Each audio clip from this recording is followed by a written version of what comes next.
Muy buenas, un gusto estar con todos ustedes aquí en el cinematógrafo El Cine en la Tele. Estamos en los estudios Close to the Edge, es inevitable pensar, indesmentible. Estos son libros de verdad, porque ahora me di cuenta que está de moda libros que no son de verdad, son mera fachada. Bueno, estos son libros y este es el estudio Close to the Edge, donde muchas veces hacemos el programa, a veces lo hacemos en Gelassenheim cuando estamos en Alemania, a veces en John Cage cuando estamos en el interior de Córdoba, y si no, como ustedes están acostumbrados a ver, desde cualquier lugar en el que vamos y hay algo referido al cine, siempre hemos filmado el mundo. Hemos estado en China, en Armenia, en Francia, en Alemania, en España, haciendo el programa en Brasil, en cada oportunidad, en Rumania, en cada oportunidad en la que podemos hacer algo asociado al cine, cuando hay un viaje asociado al cine. Las películas de hoy, una tiene que ver con viajes, es La Gruta Continua. La Gruta Continua es la última y tercera película de un cineasta que tarda mucho en filmar, pero que cada vez que lo hace es una gran alegría. Me refiero a Julián D'Angiolillo.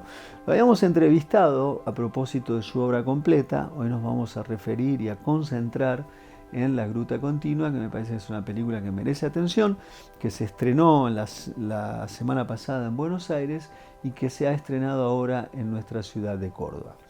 Por otro lado, nos vamos a focalizar en una película que ha levantado o ha incitado una pequeña controversia. Se trata de un film, un nuevo retrato, porque es uno de los grandes retratistas del cine argentino contemporáneo. Me refiero a Martín Farina.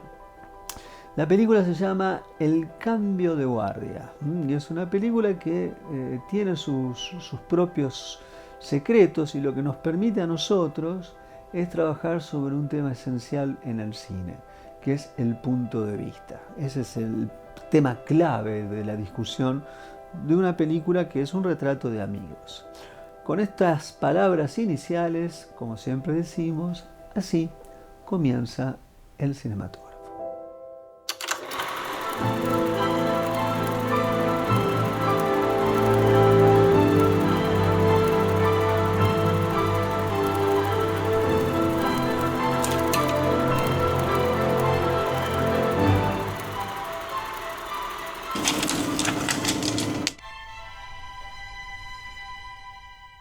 La Gruta Continua, ya lo habíamos visto esto, porque habíamos estado, como decíamos hace un rato, con el cineasta, con Julián D'Angiolillo, cineasta que tiene 3 películas, como decíamos hace un rato, y que son películas siempre asociadas al conocimiento.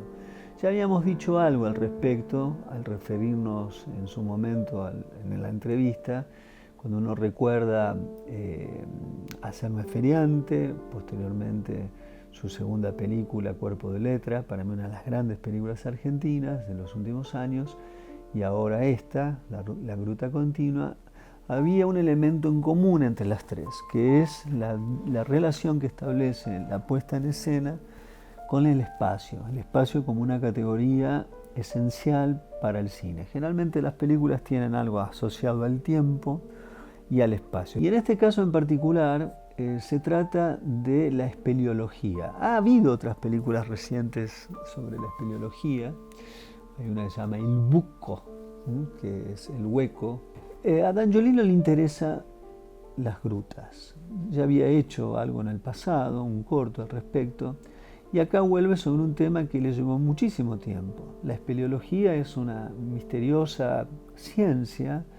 No es una ciencia del misterio, es una ciencia que tiene una praxis. Es una praxis porque está asociada a la investigación que tenga en principio que ver con el ingreso a las grutas. Las grutas a veces son desconocidas, a veces son conocidas, son los huecos de la Tierra. Y en los huecos de la Tierra hay información. Puede haber información del pasado, como también puede haber información del futuro. En este sentido, la película cuenta muy bien estas relaciones, y hay algunos descubrimientos, al menos para quienes no estamos en relación del conocimiento espeleológico. Uno de ellos está asociado con por ejemplo, darse cuenta o entrever o entender que una cueva respira e incluso canta. La dimensión en este sentido del descubrimiento es absoluta. ¿A quién se le puede ocurrir que una cueva puede cantar? Bueno, la película lo demuestra. No solamente lo demuestra, sino que muchas veces a través de los sonidos o de las, entre comillas, melodías de las cuevas, se puede seguir el patrón literal de la formología de la escuela, de la cueva. En este sentido es muy interesante. Hay un momento que incluso D'Angiolillo llega a graficar este movimiento. Es uno de los grandes momentos en el cual la estética puede ir en ayuda o en auxilio de las posibilidades estéticas. Esto es algo constante en la película. Hay un momento en el cual pasa algo similar en torno a imaginar sintéticamente el pasaje o el interiorizarse y el moverse o desplazarse en una de las cuevas, en donde unos gráficos 3D, los mismos que se suelen utilizar en ocasiones para la arquitectura, son puestos en auxilio de cómo imaginar el interior de una cueva y el desplazarse en la misma. O sea que esta relación entre la estética y la epistemología, por decir así, es muy frecuente en la película y es un hallazgo. Como también darse cuenta, recordemos que en la historia de la música moderna, sobre todo desde la aparición del pop y el rock, cuando uno piensa en los Beatles tocaban en una cueva, se llamaban La Cueva, ¿no? Obviamente no en una cueva. Y eso, muy perceptivo en ese sentido, D'Angiolillo toma a uno de los científicos que le gusta musicalizar y hay una escena donde hay mucha gente bailando música electrónica y es en el interior de una suerte de cueva, o que parece una cueva. La película tiene dos espacios muy preferenciales y reconocibles. Uno es Italia. En Italia es un lugar de cuevas. El otro es Cuba. Algo que uno a veces no asocia las islas con las cuevas. Pero efectivamente una de las características geológicas en ocasiones es que hay muchas cuevas en las islas. La razón por la cual una y otra están unidas, estos dos países están unidos, tiene que ver con un famoso Núñez Jiménez, que es uno de los grandes espeleólogos cubanos, admirado por uno de los consultados e entrevistados espeleólogos italianos. Esto le permite a la película entrar por dos dimensiones. Son lugares muy distintos, son geografías muy distintas, por consiguiente el ingreso a uno respecto de la otra es absolutamente distinto, la geografía interna de las cuevas incluso es distinta, pero también la importancia que tiene para la ciencia del tiempo presente, como también las eventuales relaciones que se pueden establecer entre la cueva y el pasado, o más precisamente dicho, la historia, y en este sentido la historia con mayúscula. Porque, por ejemplo, si se está en las cuevas de Italia, puede haber lugares que han sido refugios, por ejemplo, durante la Segunda Guerra Mundial. Si se está en las cuevas que están en Cuba, eso tiene que ver quizás con momentos álgidos después de la Revolución o durante la Revolución y después de la Revolución cubana, momentos inquietantes, la crisis de los misiles, por ejemplo, en donde pensar que toda una población debía ir a una cueva era una cuestión de supervivencia, incluyendo los líderes más importantes. Hay allí un descubrimiento inesperado sobre Ernesto Che Guevara en relación a las cuevas, como también la importancia que entrevé Fidel Castro en su momento a la ciencia de la espeleología y la relación que podía establecerse en relación a la economía y al desarrollo socioeconómico, algo en principio inimaginable. El film tiene grandes personajes. Es una película que podría haber hecho un retrato de cada uno de ellos, o habría en todo caso una película en cada uno de ellos. Sin embargo, prefiere hacer que las cuevas sean lo esencial, que los científicos que aparecen a lo largo del film sean simplemente rostros o aristas de la piedra bajo tierra, si se quiere. Es decir, personas que dicen algo sobre la misma, pero que no terminan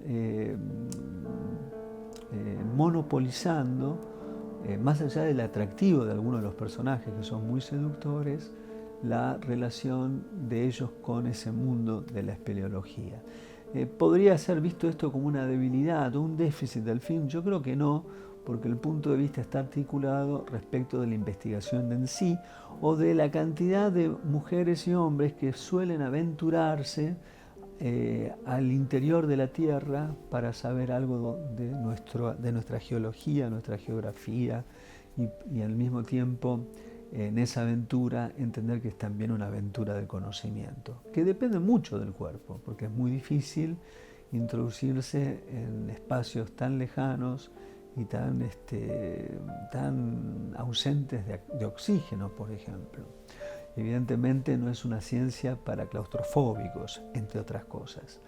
Pero hay alguien, una mujer, que puede resultar desconocida para muchos. Fue una de las grandes bailarinas, cubanas, pero que también fue una espeleóloga. D'Angiolillo decide en varias ocasiones no solamente reparar sobre Alicia Alonso, no como bailarina, sino como espeleóloga, pero en ocasiones trata de reunir la figura de aquella que podía desafiar por pocos segundos la ley de la gravedad, en tanto que podía suspenderse casi en el aire, y de esa relación de ingravidez la lleva, o en todo caso la combina, con la gravedad del estar en el interior de una cueva, que siempre empieza igual, la búsqueda de una nueva cueva, de un nuevo espacio en el cual hay que investigar, consiste en tirar una piedra, donde la ley de la gravedad evidentemente va a llevar que la piedra toque fondo, y la relación del tiempo de caída de la piedra es lo que permite más o menos mensurar y calcular la profundidad de la misma. Entonces, en esta relación de gravidez y gravidez, de un modo muy elegante, D'Angiolillo le da un lugar a la gran bailarina Alicia Alonso. Hay trabajos de empleo sin excederse de archivos, fotografías, imágenes con movimiento y sonido, algunos materiales de texto. Es decir, D'Angiolillo se vale de todo lo que necesita para permitir hacernos entender o hacernos comprender lo que significa la espeleología, lo que significa ese estudio, y es una aventura sobre una dimensión del conocimiento poco explorada en el cine, aunque hay, es cierto, todo un cine dedicado a la espeleología, pero es un cine hecho desde los investigadores y desde los hombres y mujeres que se dedican a esa praxis de la ciencia, y escapa un poco a la vida de todos nosotros. La película de Julián D'Angiolillo se titula La Gruta Continua. Está en los cines y ahí es donde la pueden ir a ver.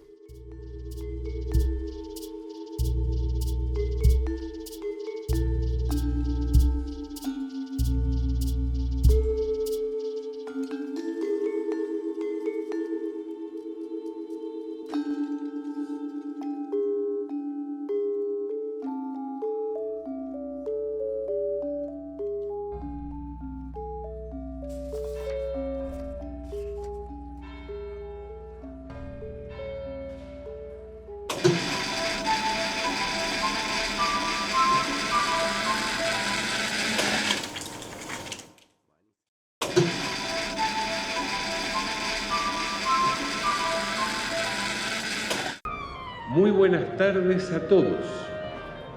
Bienvenidos a lo que será en minutos, nada más, el tradicional relevo de guardia del Cabildo de Buenos Aires. Yo sé que ni me lo contés. Preso. Patricios. En esta ocasión es una dimensión propia del cine de Farina, en la que Farina presta atención a un grupo, pero que es un grupo cercano, porque una de las líneas elegidas por Farina a la hora de hacer retratos son retratos de gente cercana, me refiero estrictamente a familiares, o gente asociada o vinculada con familiares muy directos o indirectos, sobrinos o padre, por ejemplo, como es en este caso, que es uno de los tantos protagonistas de El cambio de guardia. Lo que le importa, decía recién a Farina, es el retrato, es decir, mirar a alguien, y al mirar a alguien, mirar en ese alguien el discurrir de su propia historia en la historia, o la historia en mayúsculas en esa historia singular, y al mismo tiempo, recién también lo decíamos, lo volvemos a decir, ¿qué sucede con la palabra respecto a alguien que habla de sí? En el cine de Farina la palabra tiene un lugar importante y hay que saber filmarla, y en eso implica una forma de filmar a quien habla. Se le habla, o ese que habla le habla a la cámara y el que está detrás de cámara habla con él o lo entrevista, o simplemente se trata de prestar atención a diferentes conversaciones para trabajar sobre lo que sucede en la conversación y por consiguiente encontrar en distintas conversaciones puntos comunes que lleven a pensar algo de los retratados y del tiempo de los retratados y el porqué y los retratados en el tiempo. Es esto estrictamente lo que hace Martín Farina en El cambio de guardia. El grupo elegido es un grupo pequeño, ni siquiera alcanzaría para ser un plantel futbolístico, no llegan a los 12, pero son amigos muy cercanos y que han tenido la dicha de poder mantener una amistad desde el año 1977. 1977 no es un año cualquiera, es literalmente un año después del último golpe de Estado, de lo que fue la dictadura, generalmente se dice la dictadura cívico-militar. Hay una forma de un teórico argentino, Horowitz, que me parece más inquietante e incómoda, ya que estamos en una película que es incómoda, que es la dictadura burguesa, terrorista, así la denomina. Interesante, ¿no? Bueno, 77 pasa esto. Estos hombres se conocen, se encuentran en el primer regimiento de patricios, de granaderos, que justamente les toca eso, gente de distintos lados. Aquí una de las pocas cosas, o quizás la única que se puede decir de valor respecto de lo que fue la llamada colimba o el servicio militar obligatorio, que tiene que ver con la reunión de personas de distintas procedencias que de pronto podían estar juntas sin haberse elegido, pero eligiéndose dadas las circunstancias de compartir un espacio, actividades y acaso también un sufrimiento. En un momento determinado uno de ellos dice, ¿qué es lo que nos ha unido? Y la respuesta que él se da es, bueno, lo que nos unió fue de algún modo el miedo. No se dice el miedo a qué, uno puede inferir a qué, pero al menos eso está allí presente. La película muestra, hay algunos indicios de aquel entonces, se los ve más jóvenes.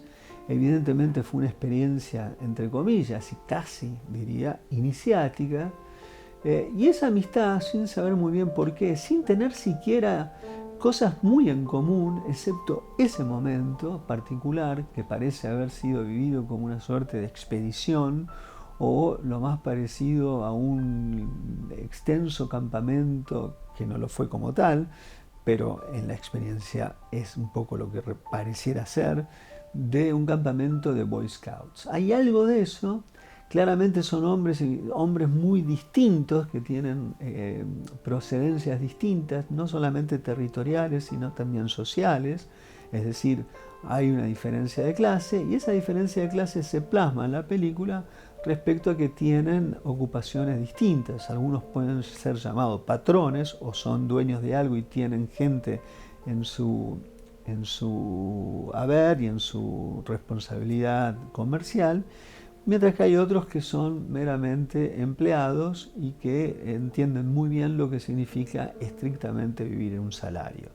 Esto es lo primero que se puede entregar. El grupo de amigos es un grupo heterogéneo y al mismo tiempo no solamente es heterogéneo por los orígenes o sus procedencias, sino también por sus respectivos presentes económicos. Esto no impide que estén juntos, y menos todavía impiden que no estén juntos sus diferencias políticas, que, si se piensa en los últimos años, en las últimas 2 décadas, en la Argentina, la política no solamente ha estado en un primer orden y en la vida casi cotidiana, sino que ha dividido familias, ha separado amigos, ha vuelto por momentos invivible la vida en común, la vida en sociedad, y eso que en el pasado se llamaba la grieta, que hoy sigue existiendo y tiene una derivación y una modulación nueva, llamémosle mileísmo, antimileísmo, y en el pasado kirchnerismo, antikirchnerismo, es parte de lo que la película pone en escena. Pone en escena la primera grieta, si se quiere pensar así. La grieta en Argentina está desde los inicios. Hay que recordar que hay varias décadas de guerra civil en el siglo XIX en nuestro país. Por lo tanto, la división es algo que ha estado presente, esa escisión a lo largo de la historia, lo cual no significa que tengamos que estar odiándonos, lo cual no significa que tengamos que estar siempre en guerra, simbólica o concreta, sino que es una sociedad que tiene que aprender de sus contradicciones, sus diferencias, sus fricciones y su lucha, y en todo caso, cómo se dirimen los distintos intereses. La película en ese sentido es interesante, porque aún cuando hay momentos de discusión, cuando hay un momento de tensión respecto de lo que hablan, sobre todo cuando se habla de Macri o cuando se habla de los Kirchner, y cuando a uno de ellos se le dice zurdito, anticipándose al menoscabo que en la actualidad el presidente de la Nación ha popularizado a la hora de maltratar a quienes no están respecto de sus políticas y sus discursos a su favor, ya está ahí anticipado. En esto es interesante porque hay una posibilidad respecto del afecto que neutraliza eventualmente las diferencias políticas a tal punto de que la confrontación sea invivible y la amistad, por consiguiente, se termine o se quiebre. Esto, la película, a mi juicio, lo muestra como corresponde, con todas sus tensiones, también dando a entender que el afecto en ese sentido se impone a la razón o al intento de querer tener razón, que es distinto al empleo de la razón, y esto es interesantísimo en la película. El tema, cuando uno ve una película así, que trabaja en una forma, llamémosle, para ser precisos, en una modalidad observacional, es decir, se está observando simplemente, es en dónde rige, cuál es su punto de vista. Todos esos discursos están, para el cineasta, son todos válidos y son, por consiguiente, solo de ellos, y es ninguno de los que están allí representa desde dónde él está mirando. Una forma de mirar esto es en dónde están los cortes. Aquí hay 4 cortes, 4 acentuaciones que son puntuaciones, sobre todo lo que implica en el cine el fundido a negro. Es una pausa, es un punto parecido cuando uno escribe, y siempre recaen sobre la figura del zurdito. casi como si el propio film asumiera ese punto de vista. Tampoco lo que muestra el film es una suerte de... el idioma del afecto, por decirlo así, se impone a la confrontación ideológica. La ideología está allí, el afecto está allí, y hay una ambivalencia constante que está introducida en el inicio, en el modo en que piensa el sonido. Lo que escuchamos no es del mundo que está solamente filmado, hay una irrupción sonora en el inicio de otras cuerdas que desafinan respecto de lo que se va a escuchar, que son el regimiento tocando, las marchas típicas castrenses, que suelen ser parte del ritual del cambio de guardia, y al mismo tiempo hay una voz que se escucha de un locutor del evento, que no es un locutor del evento, ni de ese evento, sino es un locutor ingresado por otra vía, ficticia si se quiere, es un crítico de cine en realidad el que pone esa voz. Es decir, que hay elementos para entender que no todo lo que vemos no es transparente, hay una opacidad, y esa opacidad es importantísima a la hora de dirigir el punto de vista. Por esa razón nos vamos a ir ahora con una forma de entender el punto de vista. Es una película que nada tiene que ver con la de Martín Farina, El cambio de guardia, pero que da una idea de que el punto de vista a veces es muy misterioso o enigmático. Veamos por qué. Keaton nos va a ayudar.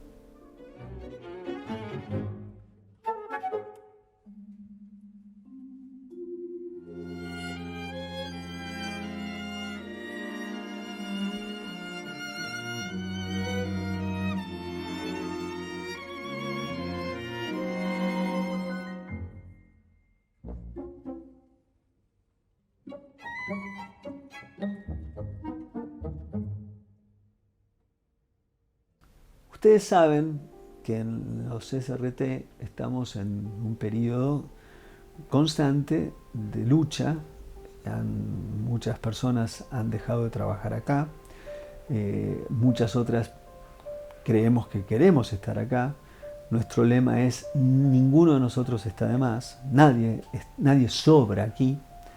Y por esta razón, de aquí hasta que esto se organice, de aquí hasta que nos paguen, yo llevo 2 meses sin ser reconocido, remunerado en mi trabajo, vamos a pasar pequeños fragmentos. Este fragmento es de Rosetta, la película Los Dardenne, una chica que se aferra desesperadamente en el inicio de la película a su trabajo. Y con estas imágenes nos vamos.